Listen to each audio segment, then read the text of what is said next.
اعوذ باللہ من الشیطان الرجیم، بسم اللہ الرحمن الرحیم۔ اچھا جی، یہ دیکھیے کیا ہم نے کل پڑھا تھا، ہماری سورہ انعام تھی، ہم نے آیت نمبر 37 تک کر لیا تھا، اور اس پر ہم نے بات کی تھی کہ اچھا پہلے یہ معجزہ مانگ رہے تھے، معجزہ نہیں دیا اللہ تعالیٰ نے نبی کریم صلی اللہ علیہ وسلم کو، اور نبی صلی اللہ علیہ وسلم بھی ظاہر ہے ان کو تھوڑا سا ایسا ہو رہا تھا کہ اگر مل جائے معجزہ تو یہ میری بات مان لیں گے۔ ایک پوائنٹ ہم نے یہ لیا تھا۔ نمبر 2 پوائنٹ ہوا کہ اللہ تعالیٰ نے بتایا آیت نمبر 36 میں کہ مردے جواب نہیں دیتے۔ دیٹ مینس کہ اس زمانے میں بھی عقیدہ موجود تھا کہ یہ لوگ مردوں سے مانگتے تھے۔ سمجھ رہے ہیں آپ؟ دیکھو پہلے نا میں جب شروع میں قرآن پڑھتی تھی یا ایسی ترجمہ جب ہم گھر میں پڑھ رہے تھے اور کوئی ایسی کلاسز یا نہیں لیتے تھے، یا بعد میں بھی جب دوسری چیزوں سے، روایت سے اور شان نزول سے جب پڑھ رہے تھے، تب نا یہ ساری چیزیں ہم لوگ لے جاتے تھے کافروں پر، اور ہم کو ایسا لگتا تھا وہ دور بہت عجیب دور تھا، بتوں کی پوجا کرتے تھے، کچھ نہیں ہوتا تھا، کوئی ٹیکنالوجی نہیں ہوتی تھی۔ اب الحمدللہ اللہ تعالیٰ کی رحمت سے جب عقل آئی ہے، اللہ تعالیٰ نے دی ہے، اللہ کی رحمت سے ہی سمجھ آ رہی ہے نا جب چیزیں، تو پتہ چلتا ہے کہ ہر دور ایک جیسا ہی ہوتا ہے۔ یعنی اس زمانے میں بھی آپ دیکھو یہ ٹیکنالوجی تھی کہ سلیمان علیہ السلام کی ٹائلز جو تھیں وہ اتنی چمک رہی تھی کہ شہزادی نے آ کے سمجھا کہ یہاں پانی ہے، ملکہ سبا نے یہ سمجھا کہ یہ تو پانی ہے، حالانکہ وہ چمکتی ہوئی ٹائلیں تھیں۔ اس زمانے میں بھی آپ دیکھو کہ قالین پر ادھر سے ادھر جو موسیٰ علیہ السلام، سلیمان علیہ السلام کے بارے میں بات آتی ہے تو جاتے تھے، جنگیں لڑتے تھے، ویپنز ہوتے تھے، ہر چیز ہوتی تھی۔ تو میں ایکچولی بات یہ کرنا چاہ رہی ہوں کہ ہم کو لگتا ہے وہ کوئی گھٹیا زمانہ تھا، استغفر اللہ، حالانکہ وہ بھی ایسا ہی تھا، وہاں بھی ٹیکنالوجیز تھی۔ آپ دیکھو نا عاد اور سمود پہاڑ تراش کر گھر بناتے تھے۔ اب اب چاہے وہ کسی طرح بڑھاتے ہو، مین میڈ ہو یا کوئی اور ٹیکنالوجی ہو، کچھ بھی اور طریقہ ہو، لیکن وہی کام کرتے تھے، یہ ہم کو سمجھ آ رہی ہے۔ تو اسی طرح دور بھی ایسا ہی تھا کہ وہ بھی اپنی کتابیں لکھتے تھے، اللہ تعالیٰ نے بتایا اپنے ہاتھوں سے کتابیں لکھتے تھے۔ اللہ کو تو مانتے ہی تھے، اللہ کے سوا اور لوگوں کو بھی مانتے تھے جیسے ہم لوگ ہیں۔ ان کے بھی کچھ بڑے تھے جن کے پیچھے یہ چلتے تھے، کیونکہ آباء و اجداد کا اللہ تعالیٰ نے ذکر کیا ہے یہاں پر۔ اور پھر اللہ تعالیٰ نے یہ بھی بتایا کہ وہ یہاں پر ہم کو بتایا کہ یہ مردوں سے مانگتے تھے، یہ بھی ظاہر ہے مردوں کا کوئی عقیدہ تھا، جبھی تو یہاں مردوں کی ڈسکشن ہوئی ہے کہ مردے جواب نہیں دے سکتے، ٹھیک ہے؟ تو یہ بات اب آپ بھی غور کریں، انٹلیکچولی قرآن کو دیکھیں کہ ہم اس دور کو، ان لوگوں کو بالکل الگ نہیں سمجھیں۔ وہ دور بھی آج کے دور جیسا ہی دور تھا، چاہے سائنٹیفکلی اب بہت امپرومنٹ آ گئی، بہت ایڈوانس چلا گیا، لیکن وہ بھی کوئی کم ایڈوانس نہیں تھا۔ اس بات کو ذرا غور سے دیکھیے گا کہ جس طرح بھی ہوگا، لیکن داؤد علیہ السلام نے لوہے سے زنجیریں بنا لی، دیگیں بنا لی، مطلب کیسے بنا لی بھائی؟ کوئی کچھ تو ایسی ٹیکنالوجی ہوگی نا کہ یہ سب چیزیں ہو رہی تھی، ایک لوہے سے اتنا سب کچھ بنا لیا۔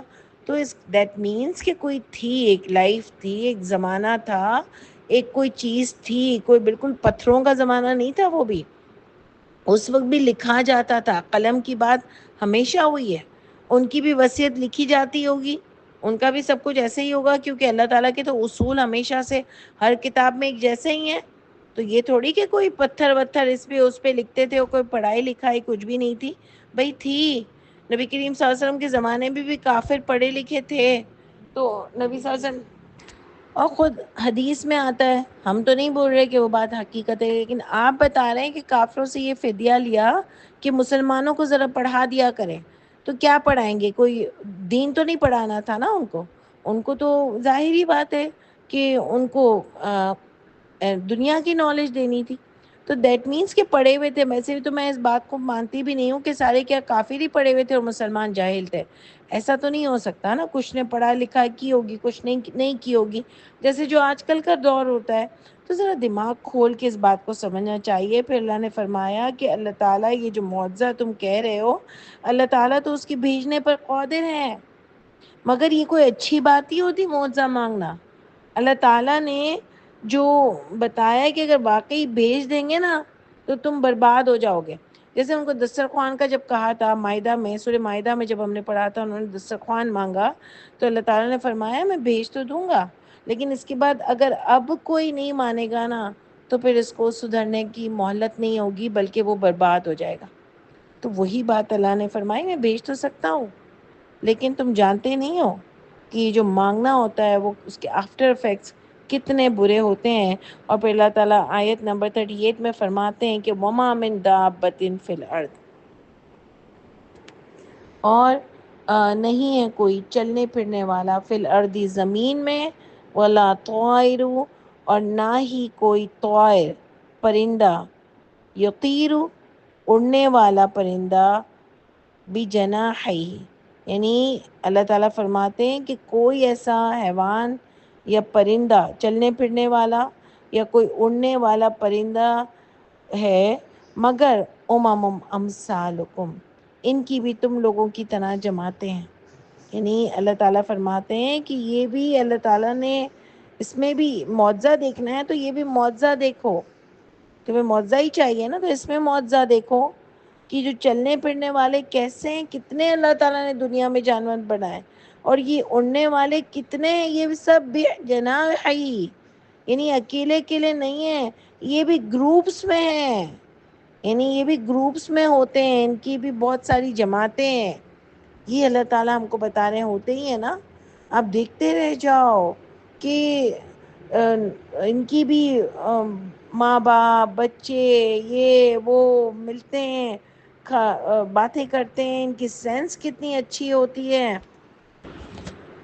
اور اب دیکھو نا ایک چونٹی بھی جب وہ اٹھاتی ہے کوئی دانا، مطلب کوئی چیز، کوئی دانا اٹھاتی ہے تو دانا ہمیں چلتا ہوا دکھتا ہے تو ہم کہتے ہیں کہ یہ بھائی کون ہے، چونٹی اس کو لے کے جا رہی ہوتی ہے تو حیرت ہوتی ہے کہ اتنی سی چونٹی یہ کیسے کھانا لے کے جا رہی ہے. یا آپ دیکھو کہ یہ جو ان کا بھی سینس ہوتا ہے، ہم چھپکلی کو مارنے جائیں اس سے پہلے ہی وہ بھاگ جاتی ہے، مکھی کو اڑانے جائیں تو اس سے پہلے ہی وہ چلی جاتی ہے. یعنی ایک سینس ہوتا ہے، ان کو پتہ چل رہا ہوتا ہے کہ ہم مارنے آ رہے ہیں یا کوئی آ رہا ہے تو بھاگتے ہیں. سوچو سوچو کیسے اللہ تعالیٰ نے ان کو بنایا ہے. جانوروں میں کتنی انٹیلیجنسی ہوتی ہے، کس طرح شکار کرنا ہے، کس طرح کیا کرنا ہے، سب دیکھ رہے ہوتے ہیں، فیل کر رہے ہوتے ہیں، بول رہے ہوتے ہیں، ان کا اپنا اسٹائل ہوتا ہے بولنے کا. تو اب سوچو کیا سینس ہوتا ہے، کیا اللہ تعالیٰ کی شان ہے، اللہ تعالیٰ کیا ان کو رکھے ہوئے ہیں، کیا بنایا ہوا ہے کہ انسان اپنے آپ کو بھی دیکھ لے اور پھر جانوروں کی قسموں کو بھی دیکھ لے تو حیرت کے سوا کچھ نہیں ہوتا. اللہ تعالیٰ فرماتے ہیں ما فرطنا فی الکتاب من شیء، اللہ تعالیٰ نے ہر چیز، کسی چیز میں کوئی کوتاہی نہیں کی اپنی کتاب میں. ثم الی ربہم یحشرون، یعنی ما فرطنا فی الکتاب من شیء، یعنی کتاب میں اللہ تعالیٰ نے لوح محفوظ میں کسی چیز کی لکھنے میں کوتاہی نہیں کی، یعنی کتاب میں ہر چیز موجود ہے. پھر اسی رب کی طرف تم لوٹائے جاؤ گے. یعنی اس کتاب سے آپ دو باتیں لے سکتے ہیں، ایک تو قرآن میں، یعنی معجزے کی کیا ضرورت ہے، تم یہ کتاب کو ہی دیکھو نا، اس میں کسی چیز کی کمی نہیں ہے، اس کو تم ٹیلی کر لو نا اپنی کتابوں سے. یہ پرندوں کی طرف دیکھو، یہ کیا تمہیں معجزہ سے کم لگتا ہے؟ اور یہ کتاب کی طرف دیکھو، یہ کیا معجزے سے کم لگتا ہے کہ اس میں کسی چیز کی کمی نہیں ہے؟ اور دوسری بات کیا لیں گے کہ اللہ تعالیٰ نے جو تمہارے اعمال نامے لکھ رہے ہیں اس میں کسی چیز کی کمی نہیں ہوگی، تمہاری ایک ایک بات لکھی جائے گی، وہ بھی تمہیں دیکھنی پڑے گی. ثم الی ربہم یحشرون، اور تم اسی رب کی طرف تم لوٹائے جاؤ گے. والذین کذبوا بآیاتنا، وہ لوگ جو جھٹلاتے ہیں ہماری آیتوں کو. دیکھ لیں پھر آیتوں کی بات آ رہی ہے. صم بکم فی الظلمات، وہ بہرے ہیں اور گونگے ہیں اور اندھیروں میں ہیں. یعنی جو اللہ تعالیٰ کی آیتوں کو نہیں مان رہا نا، جھٹلا رہا ہے، وہ گونگا ہے، بہرا ہے. یعنی آیتیں تو بالکل صحیح ہیں لیکن اس کو سمجھ ہی نہیں آ رہا کیونکہ یہ گونگا اور بہرا ہے. یہ عقل سے کام ہی نہیں لے رہا جو اللہ تعالیٰ نے اس کو دی ہے، یہ اپنی صلاحیتوں سے کام نہیں لے رہا اور اندھیرے میں بھٹکا ہوا ہے. من یشاء اللہ یضللہ، جس کو چاہتے ہیں اللہ تعالیٰ وہ گمراہ کرتے ہیں اس کو. اب دیکھیں یہ متشابہ آیت آ گئی کہ جس کو گمراہ کر دیں اللہ تعالیٰ اس کو. تو جو خود جھٹلاتا ہے نا، کذبوا محکم ہے، محکم اور متشابہ کیا ہوتی ہے کہ کیا اللہ تعالیٰ جس کو چاہتے ہیں اس کو گمراہ کر دیتے ہیں. اس کو یہ تم گمراہ ہو تم صحیح رہو گے، تم گمراہ ہو جاؤ گے تم صحیح رہو گے، ایسا تو نہیں ہوتا نا. اللہ تعالیٰ تو انصاف پسند ہے. اللہ تعالیٰ نے تو فرعون جیسے کو بھی حضرت موسیٰ کو سمجھایا کہ اتنا وہ اپنے آپ کو اللہ کہتا تھا، اس کے باوجود بھی اللہ نے فرمایا کہ سافٹلی اس سے جا کے بات کرنا، نرم لہجے میں بات کرنا، شاید کہ وہ ایمان لے آئے. تو یہ جو کذبو ہے اس کی محکم ہے کہ جو جھٹلاتا ہے نا اس کو اللہ تعالیٰ گمراہ کر دیتے ہیں. اگر مانتا ہی نہیں ہے بہت موقع دیتے ہیں، نہیں مانتا. وَمَن یشاء یجعلہ علی صراط مستقیم، جس کو اللہ چاہیں وہ کر دیتے ہیں اس کو سیدھے راستے پر. تو بالکل کذبو کو اپوزٹ کیا ہوگا کہ جو آیتوں کو نہیں جھٹلاتا، جو آیتوں کو سمجھتا ہے، مانتا ہے، اس پر عمل کرتا ہے، اللہ تعالیٰ بھی اس کو سیدھا راستہ دکھاتے ہیں. دیکھا کتنی انٹلیکچوئل آیت ہے اور کتنی اچھے سے ہم کو سمجھ آ جاتی ہے جب ہم محکم کو دیکھ کے پڑھ لیں کہ اللہ تعالیٰ نے بتایا کہ اللہ چاہیں جس کو گمراہ کرتے ہیں اور جس کو چاہیں اس کو سیدھے راستے پر رکھتے ہیں. تو اس سے ہمیں سمجھ آ گیا، کذبو سے پوری آیت سمجھ آ گئی کہ جو جھٹلاتا ہے اس کو اللہ تعالیٰ گمراہ کرتے ہیں، اور جو اللہ کی آیتوں کو نہیں جھٹلاتا، وہ مانتا ہے، سمجھتا ہے، اس کو اللہ تعالیٰ سیدھے راستے پر رکھتے ہیں.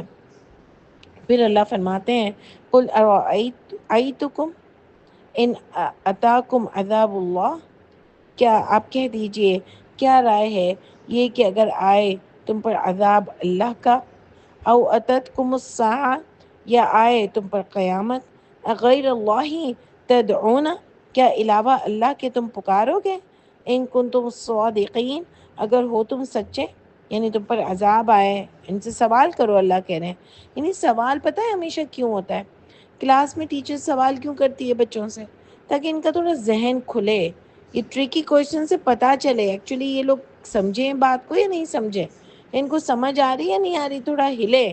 کہتے ہیں نا کہ معاشرے میں بھی سوالات کرنے چاہیے، اس سے کیا ہوتا ہے آپ کا دماغ ہلتا ہے تھوڑا کہ بھئی ہاں صحیح بات ہے، میں نے تو کبھی یہ سوچا ہی نہیں، یہ تو کبھی میں نے دیکھا ہی نہیں اس طرح، تو یہ ہونا ہی نہیں چاہیے. تو سوالات ہونے چاہیے.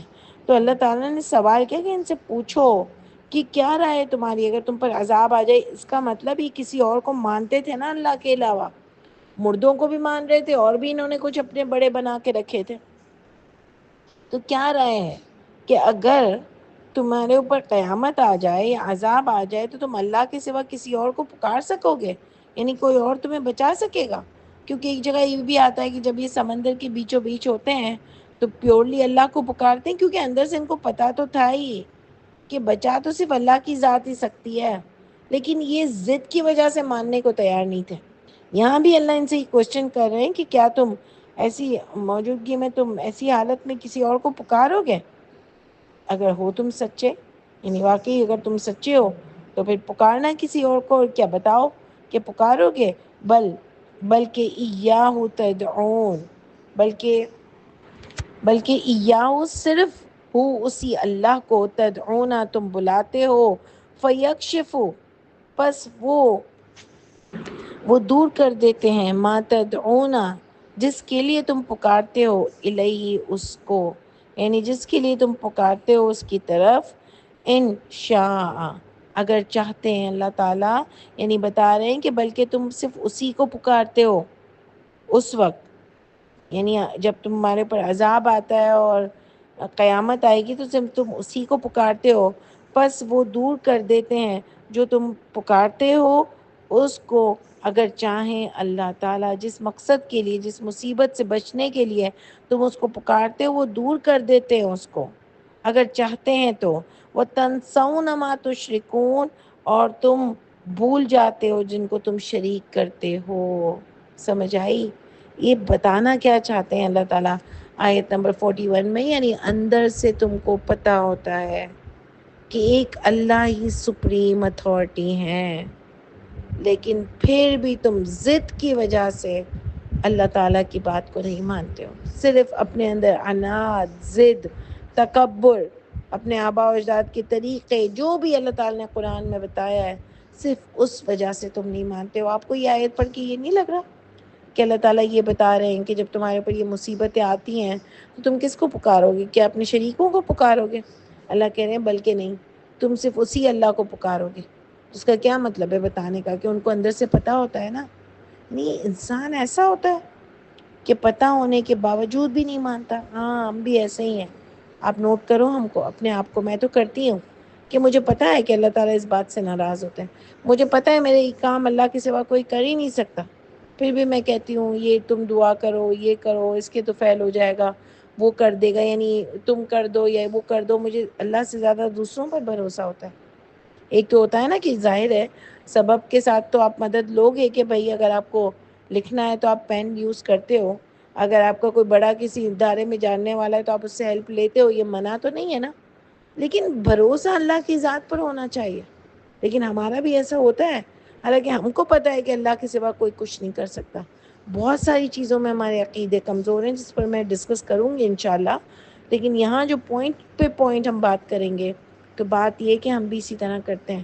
شیطان بھی اللہ تعالیٰ کو جانتا تھا، اس کے باوجود بھی جو کل میں نے آپ سے بات کی اس نے اللہ سے ٹکر لی نا. کیا اس کو پتہ نہیں تھا کہ اللہ ہی سپریم اتھارٹی ہے؟ انسان ضد میں اتنا پاگل ہو جاتا ہے، یا اپنی پتہ نہیں ایمان کی کمی ہوتی ہے. اعوذ باللہ پڑھ کے بھی ہم ڈرتے ہیں. اور بہت سی چیزوں میں ہمارے ساتھ ایسا ہے کہ ہم کو پتہ ہوتا ہے کہ اللہ کی ذات کے سوا کوئی کچھ نہیں کر سکتا، پھر بھی ہم دوسروں پر زیادہ بھروسہ کیے ہوئے ہوتے ہیں. بس اللہ تعالیٰ ہماری ایمان کو بھی مضبوط کریں انشاءاللہ تعالیٰ. ہم بھی وہ ایمان رکھیں جیسا کہ اللہ تعالیٰ چاہتے ہیں انشاءاللہ. سبحان ربک رب العزت عما یصفون، سلام علی المرسلین، والحمد للہ رب العالمین. السلام علیکم ورحمۃ اللہ وبرکاتہ.